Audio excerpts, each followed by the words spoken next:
Induction of labour, அதாவது பிரசவ வலி வரலைங்கிறதுனால நம்ம வந்து செயற்கையில் பிரசவ வலி வர வைக்கிறோம் இல்லையா, அதில் சில ஸ்டெப்ஸ் இருக்குது. அதை அப்படியே ஃபாலோ பண்ணால் தான் கரெக்டாக இருக்கும். எப்படி நம்ம வந்து ரோட்டில் போகும்போது ரெட் லைட் வரும்போது நம்ம ஸ்டாப் பண்ணுறோம், ஆம்பர் எல்லோ லைட் வரும்போது நம்ம வந்து வண்டியை ரெடி பண்ணிவிட்டு போகிறதுக்கு ரெடியாக இருக்கும். ஆனால் பச்சை லைட் வந்தோன்னா போகிறோம் இல்லையா, அது மாதிரி சில ஸ்டெப்ஸ் இருக்குது. So first and foremost thing 85% மக்களுக்கு இயற்கை வர வரைக்கும் அவங்கள பாதுகாப்பாக பார்த்துக்கிறது, பேபியை மானிட்டர் பண்ணுறது, தேவைப்பட்ட ஹாஸ்பிட்டல் அட்மிஷன் பண்ணிவிட்டு கேர்ஃபுல்லாக பார்த்துக்கிறது தான் ரொம்ப ரொம்ப முக்கியம்.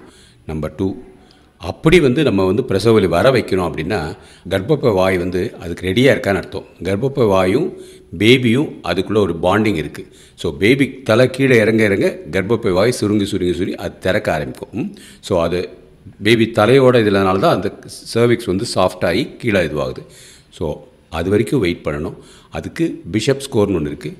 அது சிஸ்டர்ஸும் டாக்டர்ஸும் கரெக்டாக சொல்லுவாங்க. யூஸ்வலாக கர்ப்பப்பை வாய் வந்து நல்லா சாஃப்டாக 1-2 சென்டிமீட்டர் திறந்து பேபியோட ஹெட்டும் ஒரு பிரசவ பாதைக்குள்ளே -1 -2 அந்த லெவலுக்கு வந்துருச்சுன்னு வச்சுக்கோங்க, கட்டாயம் வந்து நீங்கள் ரெடியாக இருக்கீங்கன்னு அர்த்தம்.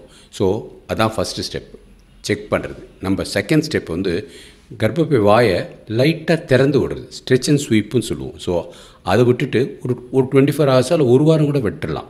அது அந்த ஒரு வாரத்தில் வந்து மைல்டாக அது உள்ள ஸ்டார்ட் ஆகும். ஸோ இயற்கைக்கு நம்ம ஒரு சிக்னல் கொடுக்குறோம், அவ்வளோதான். அதில் வந்து செயற்கையாக எதுவும் கிடையாது. 3வது ஸ்டெப்பாக வெறும் தண்ணி பேபியோட ஹெட்டுக்கும் சர்விக்ஸ் பிரசவ பாதைக்கும் அதில் 30 ml தண்ணியை 24 மணி நேரம் விட்டுட்டோன்னு வச்சுக்கோங்க. அந்த தண்ணி வந்து கொஞ்சம் பிரசவ வலியை வர வைக்குது. அது ஃபோலிஸ் கேத்தீட்டர்னு வச்சு அந்த கேத்தீட்டர் வழியாக பண்ணுவாங்க. அது 3வது இது. 4வது சில மாத்திரைகள் யூஸ் பண்ணுவாங்க. பட் அந்த மாத்திரைகள் வந்து சம்டைம்ஸ் பேபியை வந்து மோஷன் போக வச்சிரும். அது இல்லாமல் 5வது ஜெல் வைப்பாங்க. ஜெல்லுக்கும் வந்து இந்தந்த ஸ்டெப்பில் வைக்கணும் அப்படின்னு ஒரு கடமை இருக்குது. 1 இல்லாட்டி 2 இல்லை சம்டைம்ஸ் ரொம்ப ரேராக 3 கூட வைப்பாங்க. இதுதான் மெயினாக இது பண்ணுறது. இது ஃபஸ்ட்டு ஸ்டெப்பு. இதிலேருந்து அடுத்த ஸ்டெப்புக்கு போகும்போது அந்த கர்ப்பப்பை வாய் வந்து ஒரு 2-3 சென்டிமீட்டர் திறந்துருச்சுன்னு வச்சுக்கோங்க, பனிக்கூட உடச்சி விடுவாங்க. இது பேர் வந்து ARM. பனிக்கூட உடச்சிக்கிறது வந்து யூஸ்வலாக பேபி ஹெட்டு நல்லா கொஞ்சம் கீழே இறங்கி வந்துட்டு ஃபிக்ஸ் ஆன பிறகு இல்லாட்டி என்கேஜ் ஆன பிறகு தான் பண்ணுவாங்க. கர்ப்பப்பை வாயும் 2-3 சென்டிமீட்டர் திறந்துருக்கும். அதே சமயத்தில் அது முடிஞ்சோடனே இயற்கையாகவே பெயின் ஸ்டார்ட் ஆகிடும். கொஞ்சம் தண்ணி வெளியில் போச்சுன்னு வச்சுக்கோங்க, இயற்கையாகவே பெயின் ஸ்டார்ட் ஆகிடும்.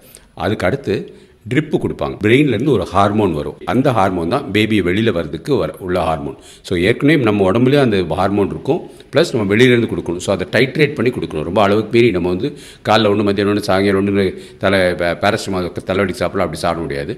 சில நேரங்களில் அது கரெக்டாக பாதுகாப்பாக கொடுக்கணும். ரொம்ப ரொம்ப மினிமல் டோஸ் தான் தெரியும். ரொம்ப சின்ன டியூப்பில் இருக்கும். அதுலேயும் பாதி மருந்தை 500 ml பாட்டிலில் கலந்து ரொம்ப மெதுவாக கொடுப்பாங்க. 8 ட்ராப்பு 16 ட்ராப்பு 24 ட்ராப்பு ஸ்லோவாக கொடுப்பாங்க. அந்த ஸ்லோவாக கொடுக்கும்போது மெதுவாக கண்ட்ராக்ஷன் வரும். அந்த கண்ட்ராக்ஷனும் பார்ட்டோகிராம்னு அதில் வந்து ரொம்ப மெஷர் பண்ணியிருப்பாங்க. ஸோ இண்டக்ஷன் ஆஃப் லேபர் வந்து ரொம்ப ரொம்ப ஸ்டெப் எடுத்து ரொம்ப கேர்ஃபுல்லாக பண்ணணும். அது தனியாக ஒரு ஆள் பண்ணிட முடியாது. நர்சஸும் கூட இருக்கணும், டாக்டர்ஸ் இருக்கணும், மற்ற டீமும் இருக்கணும். ஸோ இது மாதிரி எல்லோரும் இருந்தாங்கன்னா ஒரு 8 ஹவர்ஸில் கட்டாயம் டெலிவரி ஆகிடும். அந்த 8 ஹவர்ஸ்க்குள்ளே அதை அந்த கரெக்டான 10 நிமிஷத்துக்கு 3 கண்ட்ராக்ஷன் வர வைக்கிறது தான் ஒரு டாக்டரோ நர்சஸோட கடமை. அது வர வைக்கல மேலாப்பில் கொடுத்துட்ருக்கான்னு வச்சுக்கோங்களேன், அது வந்து சும்மா கண் தொடப்பீங்க. ஸோ ஒரு 3 மணி நேரத்துக்குள்ளே 10 நிமிஷத்துக்கு 3 கண்ட்ராக்ஷன் வரும். ஒவ்வொரு கண்ட்ராக்ஷனும் 30லேருந்து 40 செகண்ட் இருக்கும். ஸோ அதை கரெக்டாக கொடுக்கணும். உங்களுக்கு வந்து சிடிஜி பேபியோட ஹார்ட் பீட் மெஷர் பண்ணுற மிஷின் தேவை. அது இருந்தால் தான் நீங்கள் வந்து இந்த 50% சக்ஸஸ் ரேட்டை அச்சீவ் பண்ண முடியும். இல்லைனா பேபி மோஷன் போயிடுச்சு, இல்லை கண்ட்ராக்ஷன் ஜாஸ்தி ஆகிடுச்சு, இல்லை ஹார்ட் ரேட் கூடிடுச்சு, இல்லை ஹார்ட் ரேட் கம்மியாகிடுச்சுன்னு அவசரமாக கொண்டு போய் சிசேரியன் பண்ணிடுவாங்க. ஸோ எல்லாமே பாதுகாப்பாக இருக்கணும் தான் இந்த 2025 நம்மளோட முயற்சி. நீங்கள் எல்லோரும் மெம்பர் ஆகணும், கம்யூனிட்டியில் ஜாயின் பண்ணுங்கள். நம்ம இதை வந்து சிறப்பாக மக்களிடத்துலையும் நர்சஸ் டாக்டர்ஸ் எல்லா இடத்துலையும் கொண்டு போவோம். சிஸ்டமேட்டிக்காக இருந்து வச்சுக்கோங்க. அட்லீஸ்ட் ஒரு 10%, 100ல் 10 பேருக்காவது சிசேரியன் கம்மியாகும்.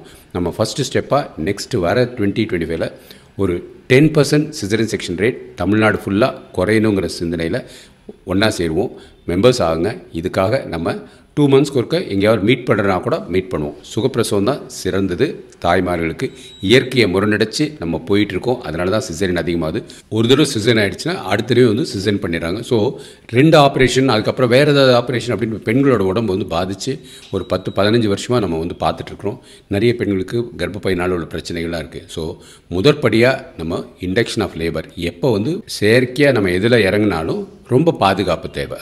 ஸோ அது ஒரு டீமாக இருக்கணும், அதுக்குள்ளே எல்லா உபகரணம் இருக்கும். ஸோ பேபி மானிட்டர் பண்ணுறது ரொம்ப கேர்ஃபுல்லாக பண்ணணும், ட்ரிப்பு கொடுக்க கேர்ஃபுல்லாக இருக்கணும். ஸோ இதுங்கெல்லாம் இருந்துச்சுன்னா வச்சுக்கோங்க, நம்ம வந்து சிசேரியன் செக்ஷன் ரேட்டை குறைக்க முடியும். ஸோ அதுக்குள்ள முயற்சியில் நம்ம இறங்கணும். எல்லா மருத்துவமனையிலும் அது இருக்கணும். அது இருக்கிற இடத்துல தான் வந்து இண்டக்ஷன் ஆஃப் லேபர். சிசேரியன் எந்த ஹாஸ்பிட்டல் வேணால் பண்ணிடலாம். ஆனால் பிரசவ வலி வர வச்சு சுகப்பிரசவம் ஆகணும் அப்படின்னா அதுக்கு ஒரு டீம் கட்டாயம் தேவை. அந்த டீமுக்கு பக்காவாக ஒரு ட்ரைனிங் தேவை.